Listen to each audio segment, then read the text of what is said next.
안녕하세요. 책이 빛나는 밤의 기현입니다. 오늘은 지난 시간에 이어 마음의 연금술 두 번째 시간입니다. 웨인 다이어 지음, 도지영 옮김, 비즈니스 북스에서 펴냈습니다. 그럼 행복한 삶을 위한 마음 법칙 몇 가지를 나눠볼까 합니다.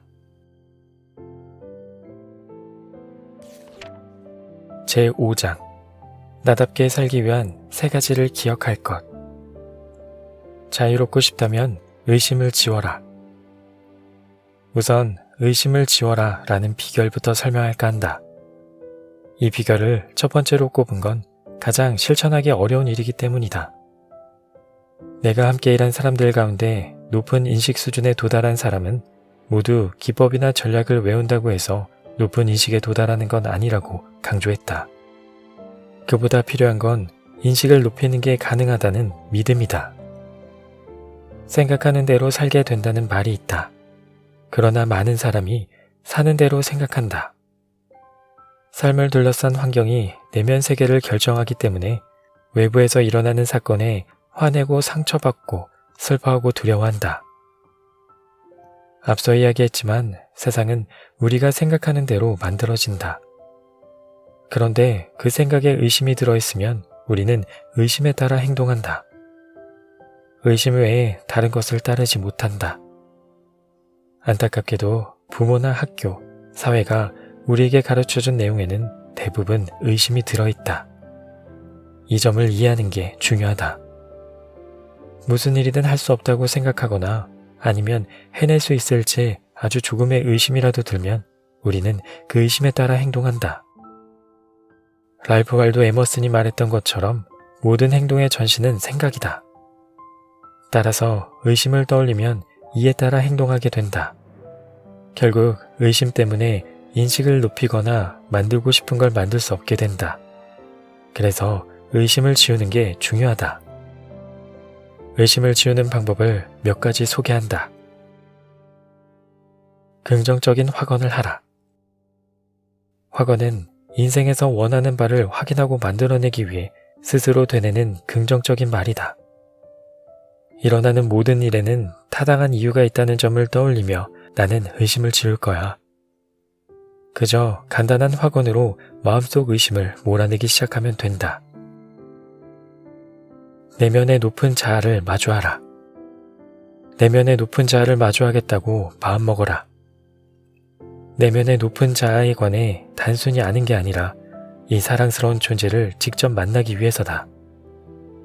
내면에서 일어나는 소란스러운 대화를 멈추고 내 안에 비어있는 조용한 장소로 가면 훨씬 쉽게 높은 자아를 마주할 수 있다.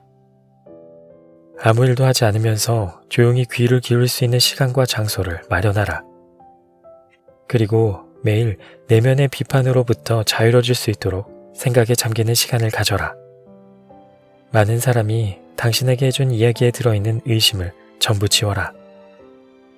마음을 열고 회의적인 생각을 멈춰라. 나는 여기서 잠시 불신을 미룰 거야 라고 혼잣말하라. 깨어있는 동안 꿈꾸는 연습을 하라. 꿈꾸기 위해 잠들 필요가 없다는 사실을 떠올려라. 꿈꿀 시간을 잠시 가져라. 깨어있는 동안 꿈을 꾸면 한계가 사라지는 느낌을 받을 수 있다. 아마 어렸을 때 해본 적이 있을 것이다. 몽상가라는 별명이 붙었을지 모르지만 그게 바로 우리가 했던 일이다. 하늘을 날고 바다를 수영하고 시를 쓰는 등 원하는 건 무엇이든 할 수 있었다. 한계로부터의 자유, 의심으로부터의 자유를 스스로 얻었다. 작가 윌리엄 블레이크가 쓴 멋진 구절이 있다. 만약 해와 달을 의심하면 그들은 바로 사라질 것이다. 꿈을 꿀 때 우리는 의심을 모두 버린 상태가 된다. 밤에 잠드는 사람과 꿈꾸는 사람은 서로 다른 존재가 아니다. 둘 다 우리가 하는 일이다. 그런데 꿈꾸는 중에는 할 수 있다는 걸 알면서 깨어있는 중에는 할 수 있을지 의심한다. 깨어있는 동안 꿈꾸는 걸 연습하라. 그러면 스스로 알아차리기도 전에 깨어있으면서 꿈꾸는 자가 되어 강력한 힘을 얻을 것이다. 의심은 높은 자아가 만들어내는 게 아니라는 점을 명심하라. 우리는 의심을 택하기보다 그저 바라보기만 할 수 있다. 의심하는 마음의 관찰자가 되어라. 이것이 인식을 높이는 두 번째 비결이다. 마음의 관찰자가 되는 법. 인식을 높이는 두 번째 비결은 첫 번째 비결에서 이어진다. 일단 의심을 지우는 법을 배우면 관찰자가 될 수 있다. 의심을 지우는 법을 배우기 전에는 할 수 없는 일이다. 시인 칼릴 지브란의 이 말을 나는 참 좋아한다. 사실 삶을 사는 건 삶이다. 당신이 삶을 사는 사람이라고 생각하겠지만 당신은 그저 삶의 관찰자일 뿐이다. 관찰자는 육체의 세계에 있지 않지만 우리의 몸을 관찰한다.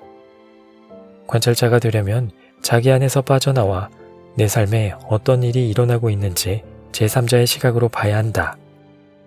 정신적 인식을 높이고 이를 통해 성취감, 목적, 자유로 가득한 인생을 만들고 싶다면 아무리 힘들어도 반드시 자신과 결과를 분리해야 한다. 스스로 삶에서 발생하는 모든 일을 관찰하는 사람으로 여겨라. 관찰자가 되라는 뜻이다. 내 안의 마음과 모든 생각에 주의를 기울여라. 오늘 일어나는 일과 과거에 있었던 일에 전부 주목한다. 세상에서 일어나고 있는 일에 관심을 기울인다.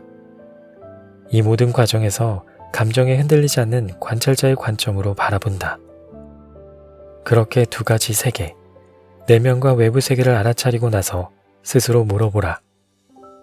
보이는 일 뒤에서 보고 있는 사람은 누구일까? 하루에 여러 번 이 질문을 던지다 보면 자신은 정해진 대로 행동하며 인생을 사는 몸과 마음보다 훨씬 더 큰 존재임을 알게 된다. 보이는 일 뒤에서 관찰하고 있는 진정한 자신의 존재를 깨달으면 새로운 차원의 평화와 창의성을 얻는다. 내 인생을 바라보는 존재를 눈치채기 시작하면 나는 지금 겪고 있는 문제보다 훨씬 더 큰 존재임을 알게 된다. 나는 나를 방해하는 존재가 아니다. 고통스러운 건 단지 몸일 뿐이다. 나라는 존재는 고통받을 수 없다. 그러면 관찰자가 되는 방법을 몇 가지 소개한다. 무엇도 잘못되지 않는다 라고 말하라. 매일 이 확언을 반복하라. 나의 세계에서는 무엇도 잘못되지 않는다. 내가 지금까지 들어본 확언 가운데 가장 좋은 확언이었다. 나도 개인적으로 매일 반복해서 말하고 있다. 나는 나를 괴롭히는 것보다 큰 존재다 라고 말하라. 무엇이든 문제가 생기면 큰 목소리로 이렇게 말하라. 나는 나를 괴롭히는 것보다 큰 존재다. 나는 지금 겪고 있는 문제 이상의 사람이다. 자신이 문제를 담는 그릇 이상의 존재라는 걸 확인해주는 이 간단한 말 덕분에 문제가 걷잡을 수 없이 커지는 상황을 막을 수 있다. 자신이 문제가 아님을 알게 될 것이다. 우리는 그저 그 문제를 인식하는 사람이다. 이미지를 그려 문제 상황에서 빠져나오기. 조용한 곳으로 가서 눈을 감아라. 한동안 당신을 괴롭히고 있는 일에 관해 생각하라. 의식의 검은 화면 위에 그 일이 나타나는 걸 보라. 문제의 모든 측면에 주목하라. 어떻게 보이는지, 언제 나타나는지, 마음속에 떠오르면 어떤 느낌이 드는지, 어떤 고통과 공포를 느꼈으며 과거에 해결하려 하다가 어떻게 실패했는지 등 문제와 관련된 내용 중 떠올릴 수 있는 것 전부 생각해본다. 이제 자신과 문제를 분리하라. 문제가 마음속 스크린 위에 떠있도록 그냥 두어라. 동정심 있는 관찰자가 되어 비판 없이 화면을 통해 문제를 바라보라. 마치 영화를 보듯 문제를 바라보고 무엇이든 모습을 바꿀 수 있게 두어라. 무엇이든 문제가 원하는 대로 하도록 애정을 담아 허락하고 그저 지켜보라. 그러다 보면 문제가 변화하며 의식 속에 나타났다 없어졌다 하다가 사라질 것이다. 화면에 나타나는 변화와 움직임을 보면서 에너지가 할 일을 한다는 걸 알고 그저 보살피는 눈길을 주는 관찰자로 남아있어라. 이처럼 관찰하는 행위를 통해 문제가 소멸되었다는 느낌을 받는다면 따뜻한 시선을 지닌 관찰자로서 계속 바라보게 된다. 나는 엄지발가락 가운데 쪽에 부상을 입어 테니스를 치기 아주 힘들어졌을 때 관찰 행위를 실천했다. 부상을 입은 나는 계속 이렇게 말하고 있었다. 이 부상 때문에 원하는 일을 할 수 없어. 그래서 너무 화가 나. 하지만 관찰자의 입장에 서자 더는 나를 다친 사람으로 보지 않게 되었다. 고통받는 건 내가 아니라 내 몸일 뿐이었다. 관찰자의 입장이 되자 말하는 내용도 바뀌었다. 이건 내가 아니야. 이건 내가 느끼는 고통이 아니야. 이건 몸이 느끼는 고통이야. 나는 내 몸이 아닌걸. 고통을 받는 건 내 몸이지 내가 아니야. 그리고 내가 드러내고 싶은 부분, 즉 발이 건강해지는데 관심을 두었다. 발가락 부상 때문에 며칠 동안이나 힘들었고 다리를 절뚝거리며 온갖 우스꽝스러운 모습으로 다녀야 했는데 건강한 발에 관심을 둔 다음 테니스를 치러 갔더니 그런 증상이 사라졌다. 젊었을 때도 이렇게 관찰자가 되어 문제를 해결했던 적이 있었다. 고등학교와 대학교에 다닐 때 나는 디트로이트에 있는 크로커 슈퍼마켓에서 일했다. 그곳에는 1000개가 넘는 무거운 상자를 가득 실은 커다란 트럭이 들어오곤 했다. 나는 종종 혼자서 상자를 내려 컨베이어 벨트에 올리는 작업을 했다. 작업을 할 때는 덥고 허리가 부러질 것 같았다. 그러다 어느 지점에서 스스로 관찰자가 되자고 생각했다. 트럭 전체를 살펴보고 상자가 전부 컨베이어 벨트 위에 올라가고 트럭이 텅 비는 모습을 마음속에 그렸다. 하차 작업을 할 때는 직접 몸으로 작업 내용을 확인하는데 그렇게 하기보다 내가 하차 작업하는 모습을 바라보기로 했다. 자신을 관찰하되 작업과 동일시하지 않는 과정을 거치자 일이 빠르고 부드럽게 진행되었고 전처럼 힘들지도 않았다. 나는 전과 다른 종류의 에너지, 즉 높은 인식에서 나오는 에너지를 통해 노동과 나를 동일시하기보다 그저 바라봄으로써 시간을 보낼 힘과 능력을 얻었다. 인생의 모든 측면에서 나와 인생을 동일시하지 않고 바라볼 수 있으면 한때 아주 어려워 보였던 일도 아무 의미가 없어진다. 오른쪽보다는 친절해지는 쪽을 택해라. 누군가와 갈등 상황에 놓였을 때 관찰자가 되는 연습을 하라고 권하고 싶다. 상대의 의견이 잘못되었다는 생각을 넘어서라. 대신 관찰자의 관점에서 자신과 상대방을 살펴라. 그러면 얼마 지나지 않아 근심거리를 만드는 행동을 하는 게 어리석은 짓이라는 걸 깨닫고 전보다 고상한 반응을 보이는 쪽으로 변한다.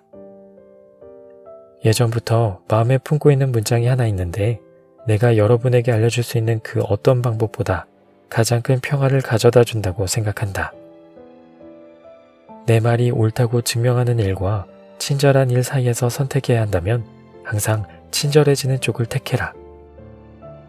배우자나 동료, 심지어 낯선 사람과의 모든 갈등 상황에서 우리는 항상 자기 말이 옳다고 증명하는 일과 친절해지는 일 사이에서 선택해야 한다. 자신의 말이 옳다고 증명하는 쪽을 택하는 건 상대방이 틀렸다는 걸 증명하겠다는 것이고 선택을 내리는 즉시 불화가 일어난다. 그러나 친절해지는 쪽을 택하면 이는 높은 자아이자 관찰자의 목소리를 따르는 것이다. 따라서 그거 알아? 이번 주에만 4번째 그 소리야.